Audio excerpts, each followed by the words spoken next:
Okay, welcome. This is a tutorial by request. This is my first time doing a tutorial, so bear with me as I figure out how to do this. I am just experimenting with Doodly, and I'm having a lot of fun with it. I posted a couple things and people reacted very well, asking me to show them what I was doing. Let me just walk through a few things and show you how to work with paths in Doodly. So first of all, we're going to select the image. I'm using an image that I created for a calendar a couple years ago. This is Desperate Times Call for Desperate Fishing. And we have created the image, and I'm saving for web. I'm going to save it at 1040 pixels, which is the maximum that Doodly will let me bring in. The reason I selected this image is because I have some nice solid black lines to follow, which will make it easy to show Doodly what I'm trying to draw. You could do it with a photograph, but you might want to set the contrast high enough so that as you come across those, they do show up on your Doodly. So we'll save this image, Desperate Times. I've already done this once, so it does just cover it. Then, coming into the Doodly program, I am going to go to Props, and I'm going to click on the blue Add Prop button. I'm going to go find my file, bring it in as a JPEG. You can bring it in as a ping if you want to have transparency around it, or within it if it contains transparency. Bring it in as a ping. I'm working as a JPEG, which means that it will do the whole black box. If I wanted to make that black transparent, I would convert to a ping and tell it to make the black transparent, but that's another tutorial. So we'll just call this one Desperate. Des.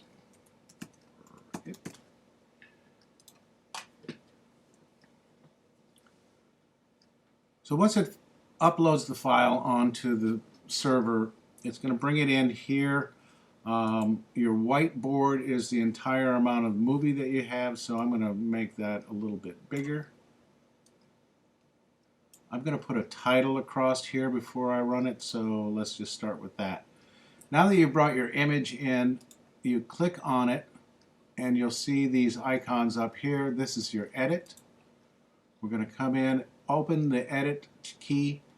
Notice the default is that it just creates a wash that comes across, which I use as my final. So I'm going to add a new path, and using the buttons, this will start a new path. This is the width of the pen that I'm using. So zoom in a little bit. We'll start with his hat. I'm going to keep the pen size small because I want to create just a real fine line drawing of it. I want to take a look at it and determine what my path is going to be. I think if I come this way and come around, I'll get his brim, and then I can come up and get the top of his hat. I can back up a little bit and put the hat band in. So let's try that. Again, keeping it small. Watch up here that it will give you a demonstration of what's going on. So we said we're going to start here. Come around. And it's just like cutting out an image in Photoshop. So wherever you click is the next point where the hand will come to. Keep the points relatively close together so that if I go up here like this, you can see the red line. It's going to shoot past there, so I don't want to do that. I'll come up here. Keeping them closer together creates a tighter line. And watch the cursor. When it goes to that shape, it's to move the bezel that you've just done. If it's on the plus, then I can add. So I just backed up. And again, watch here, and you'll see that it's showing you how it's going to look when it draws. So I've hit here, I'm at a dead end. I can't connect to anything without crossing something. If I cross it, it will create a line. So let's go down here, create a new path, and now I think I'll start down the face. I'll get stuck right in here. Boom, boom, doop. Can probably back up on that. Not too much trouble and come up into there. Let's do that. So we'll start here.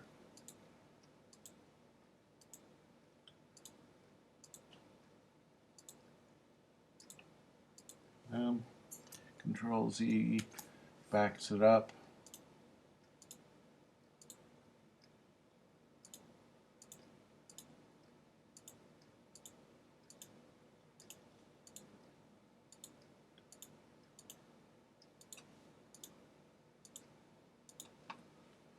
Okay.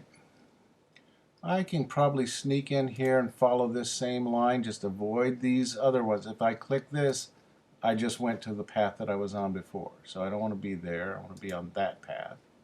Blue is go. So we'll do this. And now I've hit a dead end, so new path. I'll get his glasses. I come down. I can go back up. It'll just run right back over it. The width of the line tells you how much of the image is going to be exposed. So I'm only exposing the black itself, so I can back and forth on it and not be any problem. There's showing me that I've got that much. Let's do a couple little detailed paths just to get the eyebrow and the cheekbone and the nose. There we go. I'll leave these for the wash to come in. I think that's enough for Doodly to work with to make it look like I'm drawing the image, and then when I paint it in, it'll be all right. So another thing about paths is that this path 1 is the first path that it'll do, of course, unless I move it. And even though this is path 1, it will be done at the last pass. So you can change the order of your paths going. When I add a new one, it'll always put it at the end. It'll be the last one. So next I think I want to go, let's do an outline of his entire shape.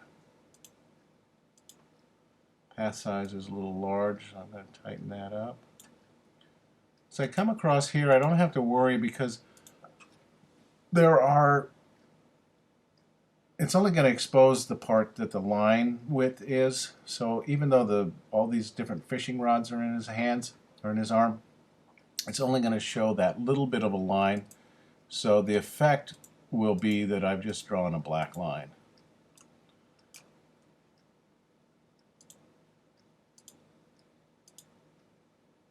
I'm backing up, coming around.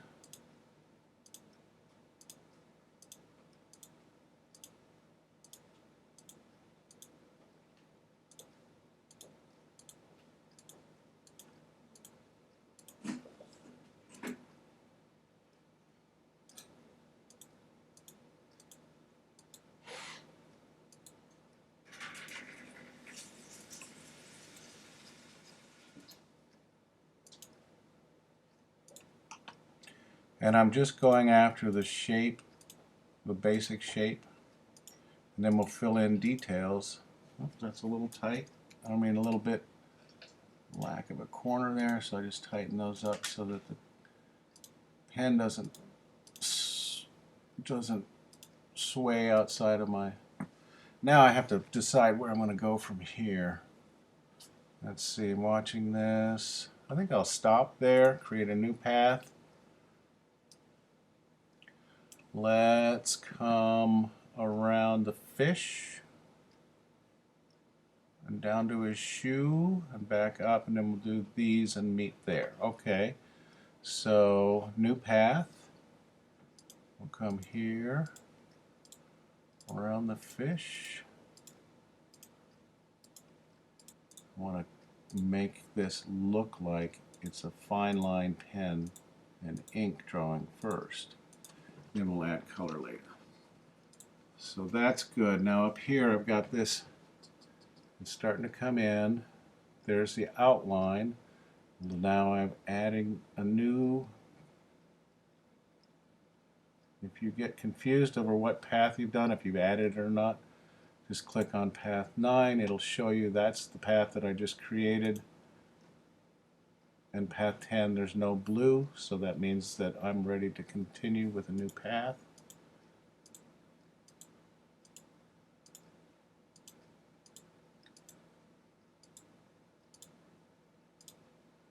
Nope, too far apart.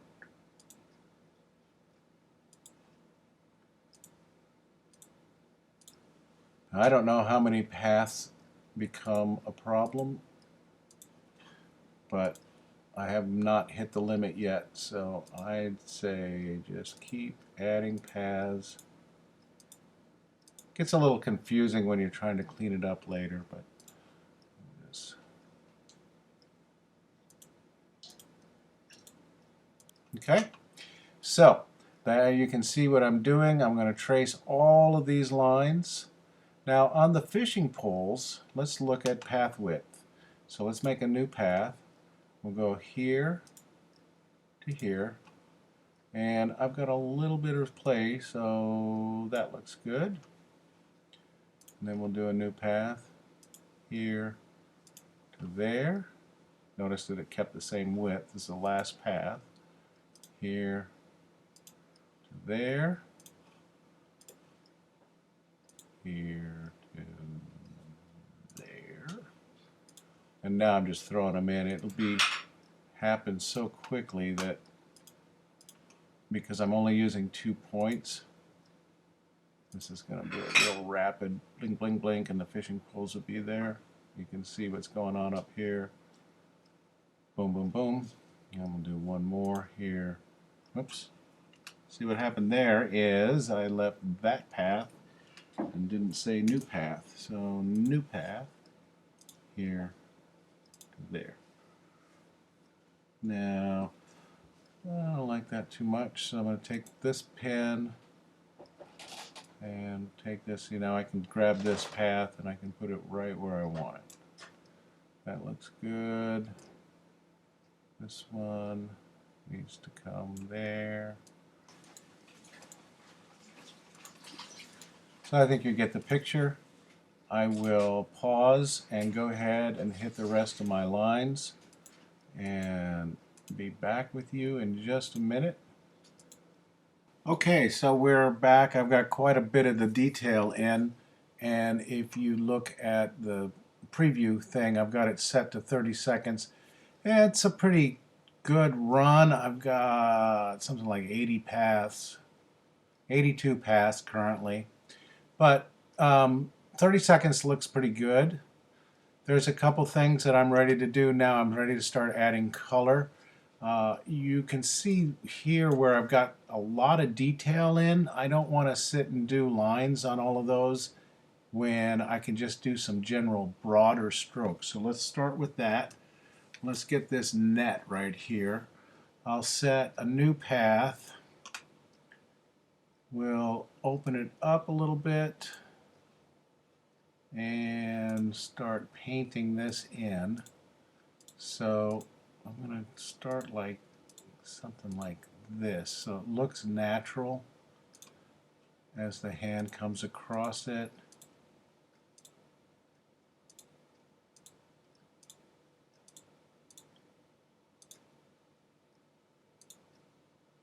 And watch your turnarounds. I get a little, well, you might get OCD about this. I am really not. So I feel like with Doodly, if it gets the impression of what's going on, then when the final portion happens where you color in everything, all the details come into play. So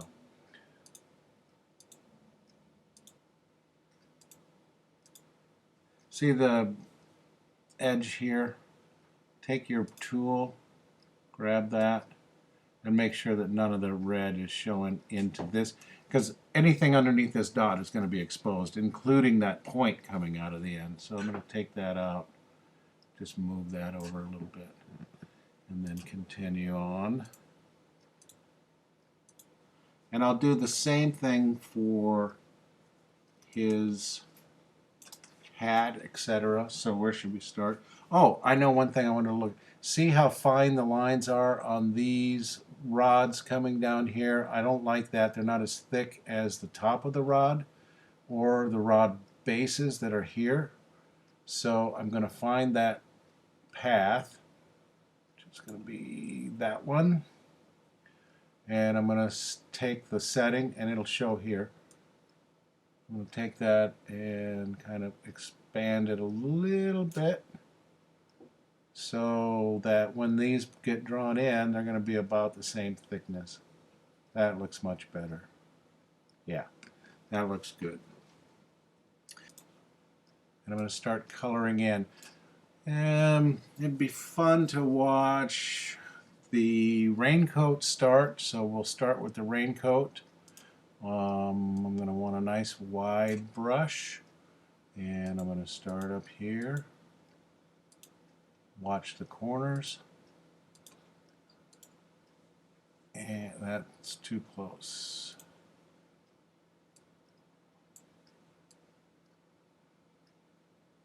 There we go.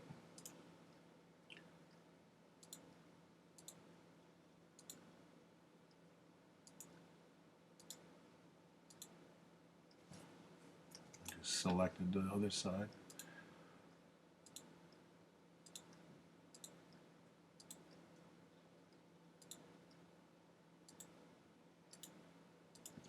And now we're just painting.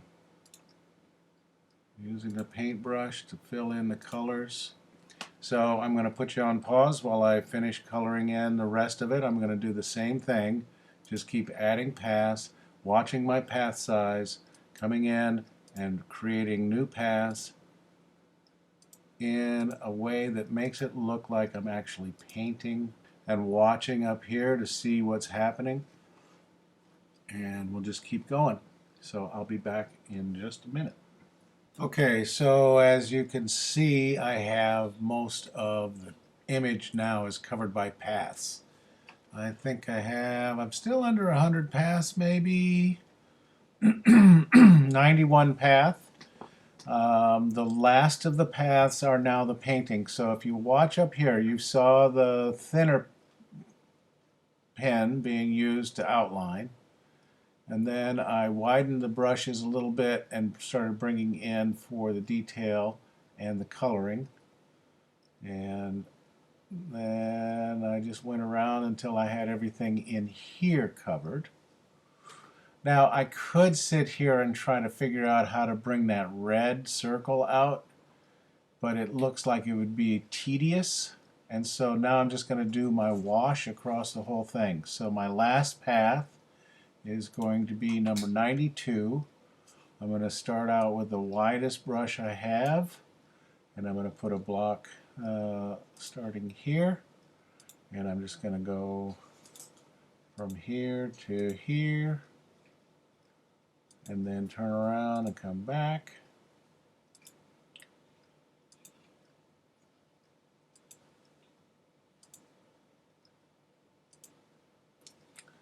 And I'll come in and clean up these gaps later. Now there might be a faster way to do this procedure since it's a default wash, but I don't know what it is. But I can certainly emulate it.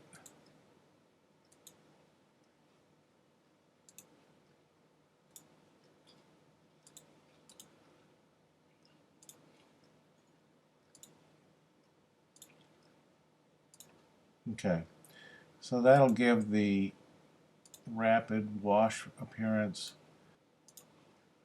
Just to get these last ones done. I'm not going to worry about it too much.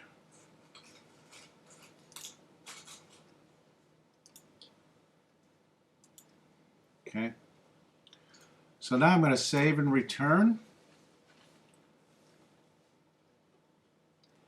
and I have this set to, it's 5 seconds or whatever. No, what is that? I don't know, 6, 7 seconds. Anyway, let's bring this out to like 30 seconds. We watched a preview and it seemed to be okay at 30 seconds, so we'll bring that out to 30 seconds. We'll add some sound.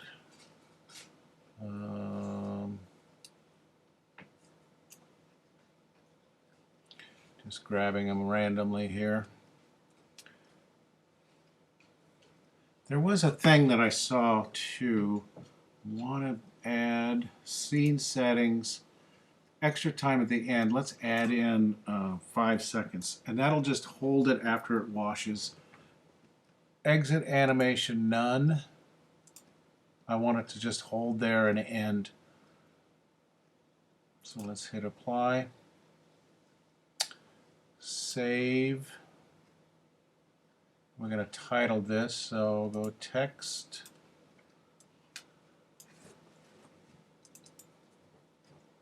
And the name of our piece is Desperate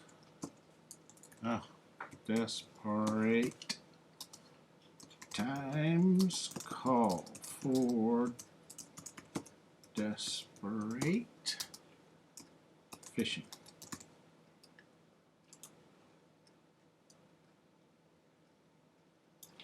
I want that to happen first. So it's going to write that, then it's going to play the movie. I find that if you get too close to the edge, sometimes it doesn't show up well on Facebook. So let's reduce the size a little bit. Then, cannot forget,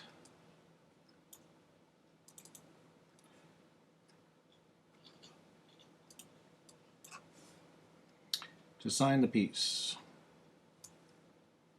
Option G, copyright.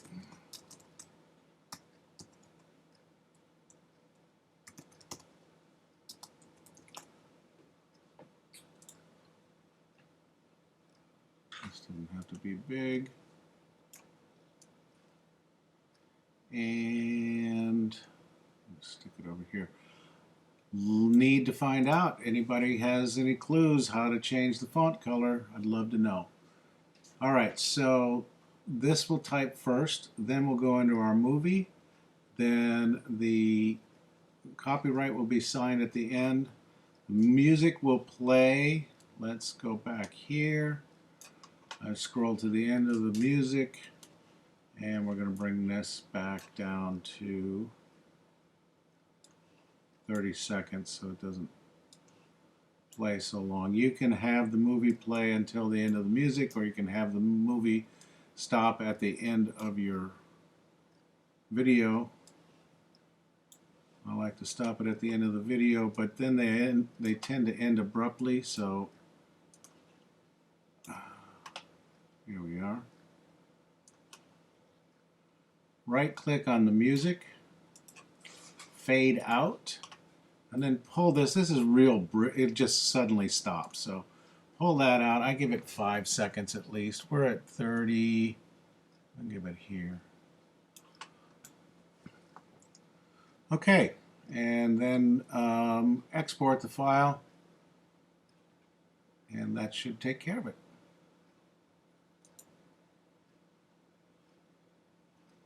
I'm going to go with 720. 1080 is your high resolution. I'll keep it at 720. That way it shows well on Facebook, but the option, people can have the option of dropping it to the lower. If you choose the lower resolution 480, that's pretty low.